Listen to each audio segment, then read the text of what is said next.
Hi students அனைவருக்கும் வணக்கம். நம்ம தடவை என்ன பார்க்க போகிறோம் அப்படின்னா 11th ஸ்டாண்டர்ட் பாட்னி, அதாவது pure science botany book back important questions பார்க்க போகிறோம். சாப்டர் 1லேருந்து 4 வரைக்கும். சரிங்களா? நீங்கள் வந்து மிட்டம், காலாண்டு, அரையாண்டு எந்த எக்ஸாம்ஸ்க்கு வந்து படித்தாலும் சரி, பப்ளிக் எக்ஸாம்ஸ்க்கு படித்தாலும் சரி, இந்த கொஷின்ஸ் எல்லாமே மார்க் பண்ணி வச்சிங்க. ஆல்ரெடி நம்ம வந்து இன்டீரியர் கொஷின்ஸ் சரிங்களா, இது எல்லாமே எல்லா லெசனுக்கும் அப்லோட் பண்ணியாச்சு. சரிங்களா? சாப்டர் வைஸாக அந்த கொஷின்ஸ் எல்லாமே பிளேலிஸ்ட்டில் இருக்குது. 11th இம்பார்ட்டன்ட் கொஷின் அதை நான் டிஸ்கிரிப்ஷனில் லிங்க்கில் தரேன். நீங்கள் வந்து செக் பண்ணி பார்த்துக்குங்க. நம்ம வாட்ஸ்அப் குரூப் அண்ட் சேனலில் ஜாயின் பண்ணாமல் தான், டெலிகிராம் குரூப்லேயும் ஜாயின் பண்ணாமல் தான் டிஸ்கிரிப்ஷனில் ஜாயின் பண்ணுறேங்க. ஒரு சில கொஷின்ஸோட லிங்க் இது எல்லாமே அதில் வந்து ஷேர் பண்ணோம். நீங்கள் ஈஸியாக பிடிஎஃப் இது எல்லாமே டவுன்லோட் பண்ணி பார்த்துக்கலாம். இதில் இருக்கக்கூடிய கொஷின்ஸ் எல்லாமே ரொம்ப ரொம்ப முக்கியமான கொஷின்ஸ் தான், சொல்லக்கூடிய கொஷின்ஸ் எல்லாமே. அதனால் மார்க் பண்ணி வச்சுங்க. அதுக்கு முன்னாடி நீங்கள் இன்னும் நம்ம சேனலை சப்ஸ்கிரைப் பண்ணாமல் தான் சப்ஸ்கிரைப் பண்ணுறங்க. நீங்கள் பியூர் சயின்ஸ் ஸ்டூடெண்ட்ஸ் இருந்தீங்கன்னா ஒரு லைக் பண்ணிவிட்டு கண்டினியூ பாருங்கள். இல்லை ஃபஸ்ட்டு பார்த்தீங்கன்னா இந்த 6வது கொஷின், ஹோமோமெரஸ் ஹெட்ரோமெரஸ் லைக்கன்களை வேறுபடுத்துக, ரொம்ப ரொம்ப முக்கியமான கொஷின். அதுக்கடுத்து இந்த 7 முனிராவின் சிறப்பு பண்புகள், ஃபியூச்சர்ஸ் ஆஃப் முனிரா. சரிங்களா? 6வது கொஷின் 7வது கொஷின் ரொம்ப ரொம்ப முக்கியம். அதுக்கடுத்து பார்த்தீங்கன்னா 9வது கொஷின், ஐம்பெரும் பிரிவு வகைப்பாட்டின் நிறை குறை அதுகளை விவரி. இந்த 9 மார்க் பண்ணி வச்சுங்க. அதுக்கடுத்து 10 லைக்கனோட பொதுப்பண்கள், give general account on lichen. சரிங்களா? இதுவும் ரொம்ப ரொம்ப முக்கியம். அதுக்கடுத்து இந்த 12வது கொஸ்டின், சிறு காம்பு என்றால் என்ன, ஸ்டெரிக்மா அப்படிங்கிற கொஸ்டின், அதை படிச்சிருங்க. இந்த அகாரிகோஸோட லைஃப் சைக்கிள் இருக்குது பார்த்தீங்களா, 11. இது வந்து பப்ளிக் எக்ஸாம்ஸில் 5 மார்க்காக கேட்டிருக்காங்க, லாஸ்ட் இயருக்கும் முந்தின வருஷம். அதை வந்து படிச்சிருங்க. அதுக்கடுத்து பார்த்தீங்கன்னா லாஸ்ட் இயரில் இந்த 13வது கொஸ்டின், அகாரிகஸில் காணப்படக்கூடிய மைசிங்களோட வகைகள் கேட்டிருக்காங்க. Name the types of mycelium found in Agaricus. சரிங்களா? இது வந்து 13வது கொஸ்டின். இதை வந்து படிச்சிருங்க. அதுக்கடுத்து பார்த்தீங்கன்னா ஐடியா வித்து கிளாமிடா வித்து ரெண்டுத்துக்கும் உள்ள வித்தியாசம் 14. டிஃபரன்ஷியேட் ஐடியம் அண்டு கிளாமிடோஸ்போர், அதை வந்து படிச்சிருங்க. அதுக்கடுத்து பார்த்தீங்கன்னா கிராம் நேர் எதிர் பாக்டீரியங்களுக்கு இடையே உள்ள வேறுபாடு, difference between gram positive and negative bacteria, இது எல்லாமே படிச்சிருங்க. அதுக்கடுத்து 17 பூஞ்சை வேரிகள் உருவாகுவதும் மைக்ரோரைஸ் ஆஃப் ஃபார்மிங் ஃபங்கை, இந்த 17 படிச்சிருங்க. அதுக்கடுத்து பூஞ்சை வேர்களோட முக்கியத்துவம், இது எல்லாமே படிச்சிருங்க. இது எல்லாமே சாப்டர் 1ல் இம்பார்ட்டண்டான கொஷினு. நமக்கு ஒவ்வொரு சாப்டரும் ரொம்ப ரொம்ப முக்கியம் தான். சரிங்களா? நம்ம கொஞ்சம் அதிகமாக படிக்கிற மாதிரி தான் இருக்கும். அதனால் அதை வந்து ப்ரிப்பேர் பண்ணுறேங்க.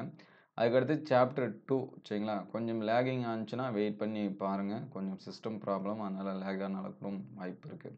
சாப்டர் 2 பாருங்கள், தாவர உலகம், பிளான்ட் கிங்டம் அப்படின்னு சொல்லுவோம். இதில் இந்த 6வது கொஸ்டின், பிளக்டோஸ்டீல் என்றால் என்ன, டிஃப்ரென்ஷியேட் இங்கே 5 மிஸ் ஆகிடுச்சு. இதில் 5 மிஸ் ஆகிடுச்சு. சரிங்களா? 6வது கொஸ்டின் பாருங்கள், பிளக்டோஸ்டீல் கிவ் எக்ஸாம்பிள். அதுக்கு பார்த்தீங்கன்னா பிக்னோசைலிக் பற்றி நீ அறிவது யார், 7 பார்த்தீங்கன்னா டூ யூ டேர்ம் பிக்னோசைலிக். இந்த 7வது கொஸ்டின் வந்து என்ன பண்ணுறேங்க, ப்ரிப்பேர் பண்ணுறேங்க. அதுக்கடுத்து 8 ஜிம்னோஸ்பெர்முக்கும் ஆஞ்சியோஸ்பெர்முக்கும் இடையே காணப்படும் பொதுவான 2 பண்பு. Mention 2 character shared by gymnosperm angiosperm. இந்த 8வது கொஸ்டின் வந்து என்னது படிச்சிருங்க. அதுக்கடுத்து இந்த 9, 10. சரிங்களா? 9வது கொஸ்டின் பார்த்தீங்கன்னா பாசிகளின் பணிகசுகணியத்தின் வடிவம் தனித்துவம் வாய்ந்தது என கருதுகிறாயா, உனது விடையை நியாயப்படுத்துக. Do you think shape of chloroplast is unique for algae? Justify your answer. வந்து 9. அதுக்கடுத்து 10. Do you agree with the statement of bryophyte need water for fertilization? Justify your answer. பிரயோஃபைட்டுகளுக்கு கருவுறுதலுக்கு நீர் அவசியம் என்ற கருத்தை ஏற்கிறாயா, உமது விடையை நியாயப்படுத்துக. அதுக்கடுத்து பார்த்தீங்கன்னா இந்த நியூக்கிள் 13 இருக்குது பார்த்தீங்களா, அந்த கொஷின், நியூக்கிள் அப்படிங்கிற கொஷினு. அதுக்கடுத்து சைக்கஸோட கூட்டிலை காம்போட உள்ளமைப்பு, இந்த 15. லாஸ்ட் டைம் இதை வந்து என்ன பண்ணியிருந்தாங்கன்னா பப்ளிக் எக்ஸாம்ஸில் வந்து கேட்டிருக்காங்க. இதில் சொல்லாத கொஷினும் படிச்சிருங்க முடிஞ்ச அளவுக்கு. மினிமம் இந்த கொஷினை படிங்க. அப்படி இது எல்லாமே படிச்சுட்டா எனக்கு ஈஸியாக இருக்குன்னா மற்ற கொஷினை வந்து என்ன பண்ணுறேங்க படிச்சுங்க. ஏன்னா நமக்கு ரொம்ப ரொம்ப மற்றது எல்லாமே இம்பார்ட்டன்ட் தான். அதுக்கடுத்து சாப்டர் 3 எடுத்துங்க. சாப்டர் 3ல் நமக்கு எல்லாமே 5 கொஸ்டின் தான் கொடுத்துருப்பாங்க. அதனால் இது எல்லாமே படிச்சிருங்க. பியூர் சயின்ஸுங்கிறதுனால எல்லாமே படிச்சிருங்க. 6 வேரின் பகுதிகளை படமறிந்த பாவங்குறை, இது எல்லாமே ரொம்ப ரொம்ப திருப்பி திருப்பி கேட்டுகிட்டே இருக்கக்கூடிய ஒரு கொஸ்டின். அதுக்கடுத்து இந்த 8, 10. சரிங்களா? வேர் ஏறுகொடி தண்டு ஏறுகொடி வேறுபடுத்துக. How root climbers differ from stem climber, இந்த 8.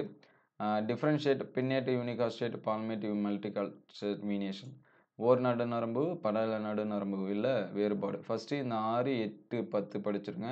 அதுக்கடுத்து செகண்டரியாக 7, 9 என்ன பண்ணுங்க படிங்க. அதுக்காக அதை படிக்காமல் விட்டுறாதீங்க. சரிங்களா? அதுவும் இம்பார்ட்டன் தான். 7 இம்பார்ட்டன், அதுக்கடுத்து 9 இம்பார்ட்டன் தான். ஃபஸ்ட்டு இந்த 6, 8, 10 இத படிங்க. அதுக்கப்புறம் இந்த 7, 9 என்ன பண்ணிக்கலாம், படிச்சுக்கலாம். அதுக்கடுத்து 4த் லெசனு.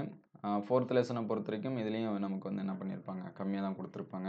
இதுல இந்த 6வது கொஸ்டின படிச்சிருங்க. "பூவடி செதிலுடைய, பூக்காம்பு செதிலற்ற, இருபால் மலர், முழுமையான, ஐந்தங்க மலர்" இந்த மாரிலாம் குடுத்துருக்காங்க தெரியுங்களா? இந்த 6 சரிங்களா? 6 வந்து படிச்சிருங்க.